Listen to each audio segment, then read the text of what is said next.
This is Haiti, once known as the Pearl of the Antilles, a jewel in the crown of the French Empire. But last month, food riots broke out in the streets of the capital, Port-au-Prince. 5 people died, and the Prime Minister was forced to resign. A few weeks on, and the United Nations are training the local police to deal with riots. The authorities are fearing that the worst is yet to come. Haiti is not alone in its hunger. World food markets are in crisis. Record population levels and the growth of China's economy has meant supply can barely meet demand.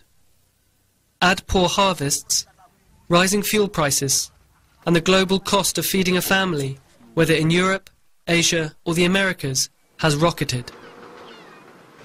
It is the poor who are the hardest hit. I have come here to Cité Soleil, the poorest slum in the poorest country in the Western Hemisphere. The people here are angry.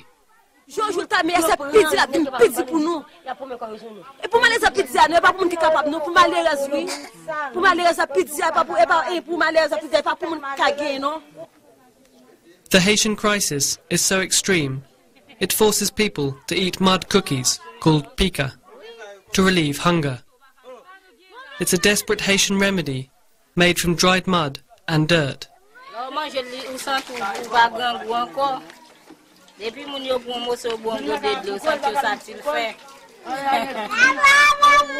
Even these edible clay cookies are getting more expensive, doubling in price in the last year.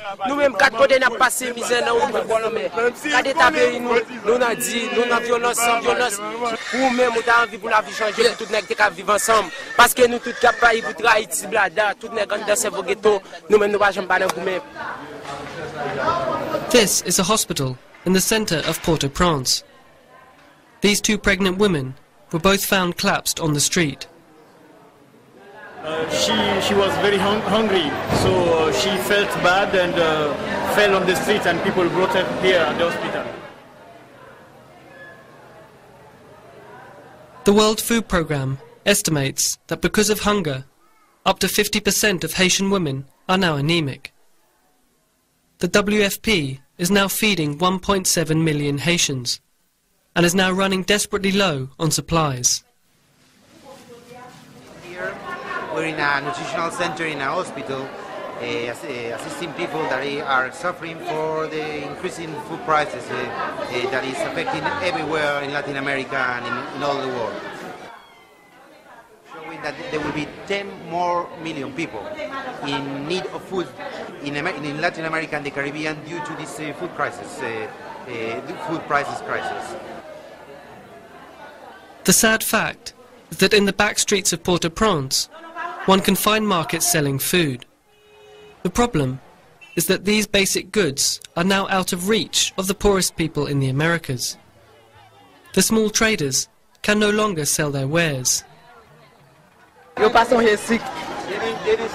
Yo pason here maïs. Yo pason here pois. Yo pason here l'huile. Yo pason here indication ti moun. Yo pason yon côté pour nous faire pour nous de sel di ya yo besoin. Si moun à l'école seulement il est venu c'est na redi pour nous bagay pour manger. Et puis mes côté n'a vivre.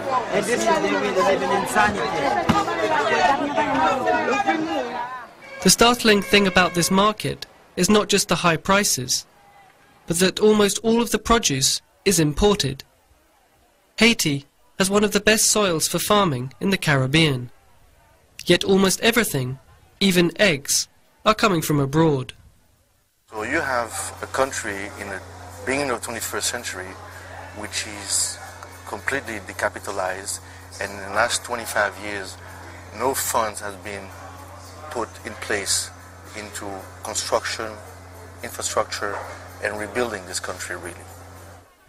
So this country ended up by being fully dependent on the importation of foods and goods from the international market, and especially from the US. This dependency on buying cheap and foreign instead of Haitian produce was forced on Haiti by successive corrupt governments and subsidized foreign markets for over 20 years. I set off to the countryside to try and find Haitian farmers. Max is a Haitian landowner who has desperately been trying to grow rice to sell at local markets. I asked him why Haiti could not grow its own rice. The situation is very bad. It's critical, it's bad.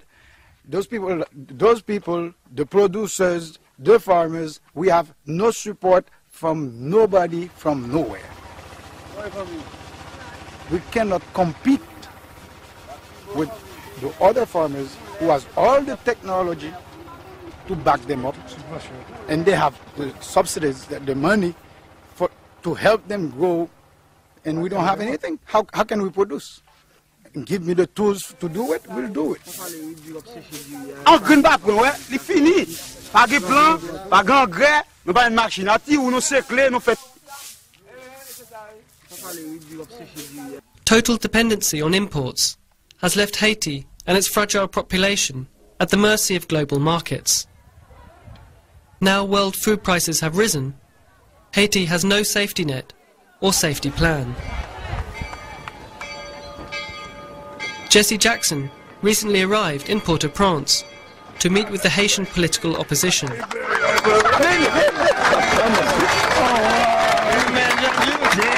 The work and that we feed the hungry. Every child should have 2 meals at school every day. The opposition parties have been accused by the president of using the food crisis to destabilize the government. Desperate to try and support the weak Haitian government, various projects and an immediate $10 million grant is now being promised to Haiti by the World Bank. Where do you put the money? Do you put the money in giving food and going through the urgencies right now, because everything is a priority in Haiti, or you start rebuilding this infrastructure? In order to remain in power, the Haitian government will use international crisis funds for immediate food relief. Of the Haitian population, 80% live on less than $1 a day. In the absence of any coherent plan to develop jobs and a self-sufficient Haiti, it seems that when the current donor food runs out, there will be more violence on the streets. This is Phil Cox, More 4 News, Haiti.